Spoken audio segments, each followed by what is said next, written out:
ఇక డీటెయిల్స్ చూద్దాం. Bhuvanagiri parliament segment ముఖ్య నేతల సమావేశం ముగిసింది. సమావేశంలో పార్లమెంట్ ఎన్నికల్లో అనుసరించాల్సిన వ్యూహాలపై నేతలకు సీఎం రేవంత్ రెడ్డి దిశానిర్దేశం చేశారు. సిట్టింగ్ స్థానాన్ని నిలుపుకునేందుకు ప్రతి ఒక్కరూ గ్రౌండ్లో ఉండాల్సిందేనని ఆదేశాలు జారీ చేశారు. టికెట్టు ఆశించి అసంతృప్తితో ఉన్న నేతలు సమన్వయంతో ముందుకు సాగాలని సూచించారు.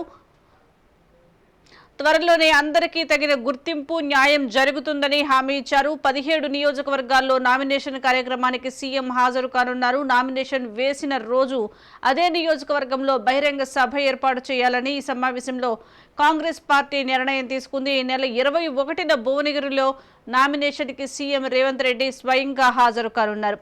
మే ఫస్ట్ వీక్లో భువనగిరి పార్లమెంట్లో భారీ బహిరంగ సభలో ప్రియాంక గాంధీ హాజరు కానున్నారు.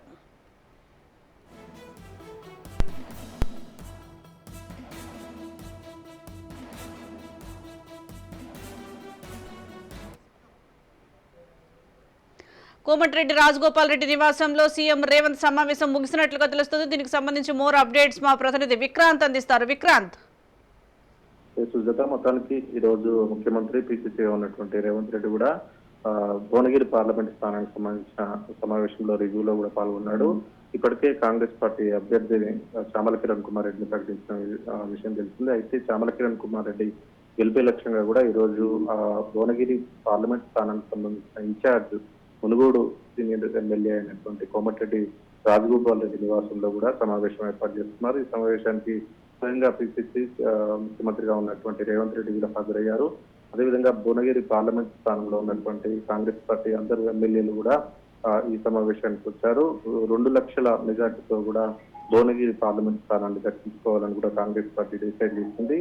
దీనికి సంబంధించే సీఎం గా ఉన్నటువంటి రేవంత్ రెడ్డి కూడా దిశానిర్దేశం చేశారు. ఖచ్చితంగా ఈ 21వ తారీఖు కూడా నామినేషన్ వేయాలని కూడా డిసైడ్ చేశారు. నామినేషన్ తర్వాత కూడా ఒక భారీ బహిరంగ సభ కూడా భువనగిరి పార్లమెంట్ స్థానానికి సంబంధించి 2 భారీ బహిరంగ సభలకు కూడా ప్లాన్ చేశారు. దీనికి ఏకంగా ఏఐసిసి అగ్రనేత అయినటువంటి ప్రియాంక గాంధీని కూడా తీసుకురావాలనే ఆలోచనలో ఉన్నారు. మరోవైపు నల్గొండ పార్లమెంట్ స్థానానికి సంబంధించి కూడా మిర్యాలగూడలో కూడా భారీ బహిరంగ సభ ఏర్పాటు చేసి అదే రోజు ప్రియాంక గాంధీని మిర్యాలగూడలో కూడా భారీ బహిరంగ సభలో మాట్లాడించేందుకు కసరత్తు చేస్తా ఉన్నారు. ఇప్పటికే రాష్ట్రంలో 17 పార్లమెంట్ స్థానాలకు సంబంధించి కూడా 14 పార్లమెంట్ స్థానాలకు అభ్యర్థులను కేటాయించారు. ఈ అభ్యర్థుల పైన కూడా ప్రతిరోజు కూడా ఒక్కో పార్లమెంట్ స్థానానికి సంబంధించి కూడా రివ్యూ చేస్తా ఉన్నారు. దాంట్లో భాగంగానే ఈ రోజు కోమటిరెడ్డి రాజగోపాల్ రెడ్డి నివాసంలో కూడా భువనగిరి పార్లమెంట్ స్థానానికి సంబంధించిన రివ్యూ దాదాపు 3 గంటల పాటు కొనసాగింది. ఈ సమావేశంలో మాత్రం ప్రతి ఒక్కరు కూడా ఎమ్మెల్యేలకు సంబంధించి కూడా కాంగ్రెస్ పార్టీ భువనగిరి పార్లమెంట్ స్థానంలో అత్యధికంగా గెలిచిన నేపథ్యంలో కూడా వారందరూ గతంలో ఎమ్మెల్యే కంటే ఎక్కువగా మెజార్టీ తీసుకురావాలని కూడా ఎమ్మెల్యేలకు ముఖ్యమంత్రి రేవంత్ రెడ్డి కూడా దిశానిర్దేశం చేశారు. చామల కిరణ్ కుమార్ రెడ్డిని 2 లక్షల పూర్తిగా మెజార్టీతో గెలిపించాలని కూడా కార్యకర్తలకు పిలుపునివ్వాలని బహిరంగ సభలు ఏర్పాటు చేసుకోవాలని స్వయంగా ముఖ్యమంత్రి రేవంత్ రెడ్డి కూడా 2 నుంచి 3 బహిరంగ సభల్లో కూడా భువనగిరి పార్లమెంట్ స్థానానికి సంబంధించే పాల్గొనే అవకాశం కూడా కనిపిస్తా ఉంది. దానికి సంబంధించి ఈ రోజు సుదీర్ఘంగా కూడా మునుగోడు శాసనసభ్యుడు కోమటిరెడ్డి రాజగోపాల్ రెడ్డి నివాసంలో కూడా ఈ సమావేశం జరిగింది. విక్రాంత్, అలాగే ఇటు టికెట్ ఆశించి భంగపడ్డ అసంతృప్త నేతలతో కూడా సమన్వయంతో ముందుకు సాగాలని కూడా సూచించినట్లుగా తెలుస్తోంది. ఇప్పుడు పార్లమెంట్ ఎన్నికలు దగ్గర పడుతున్న నేపథ్యంలో కాంగ్రెస్ ఏ విధంగా ముందుకు వెళ్లే అవకాశం ఉందంటారు?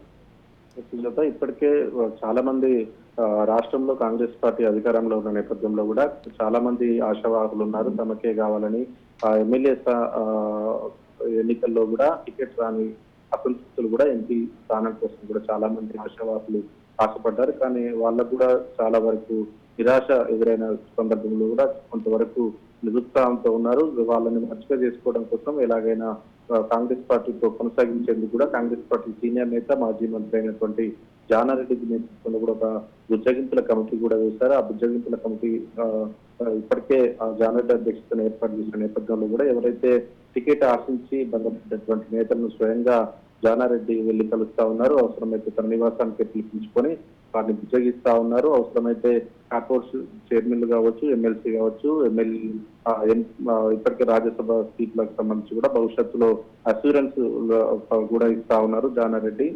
ఖచ్చితంగా రానున్న రోజుల్లో కూడా రాష్ట్రంలో అధికారంలో ఉన్న నేపథ్యంలో కూడా ఏదో ఒక పదవి ఆ సభ్యుడికి మాత్రం వారిని బుజ్జగిస్తా ఉన్నారు. ఈ నేపథ్యంలో ఇప్పటికే కాంగ్రెస్ పార్టీ కూడా రాష్ట్రంలో అధికారంలో ఉన్న నేపథ్యంలో కూడా ఎవరు కూడా కాంగ్రెస్ పార్టీని వీడి వెళ్ళడానికి మాత్రం ఇష్టపడడం లేదు. ఖచ్చితంగా ఈ 5 సంవత్సరాల్లో ఏదో ఒక పదవి వస్తుంది అనే ఆశతోనే ఉన్నారు. వారికి కూడా ఖచ్చితంగా ఈ 5 సంవత్సరాల్లో ఏదో ఒక పదవి మాత్రం ఇప్పటికే వారికి అసూరెన్స్ ఇస్తా ఉన్నారు. అసూరెన్స్ ఇవ్వడం వల్ల కూడా అసంతృప్త నేతలు కూడా ఖచ్చితంగా గెలుపు కోసం కూడా ట్రై చేస్తామని బహిరంగంగానే చెప్తా ఉన్న పరిస్థితి కనిపిస్తా ఉంది.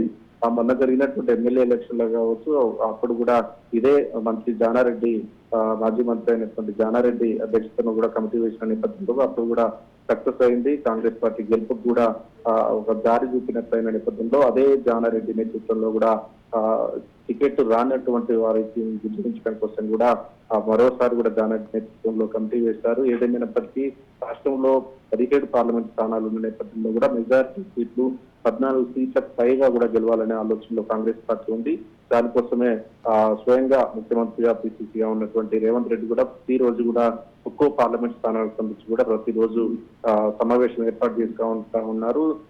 ఈ నెల 14వ తారీఖు నుంచి కూడా వరుసగా బహిరంగ సభలు ఏర్పాటు చేసుకుంటూ ఉన్నారు. రాష్ట్రంలో ఉన్నటువంటి 17 పార్లమెంట్ స్థానాలకు సంబంధించి కూడా ఒక్కో పార్లమెంట్ స్థానానికి సంబంధించి 3 సార్లు వెళ్లే విధంగా కూడా ఖచ్చితంగా 50 భారీ బహిరంగ సభలకు కూడా రేవంత్ రెడ్డి సమావేశాలు ఏర్పాటు చేసుకుంటా ఉన్నారు.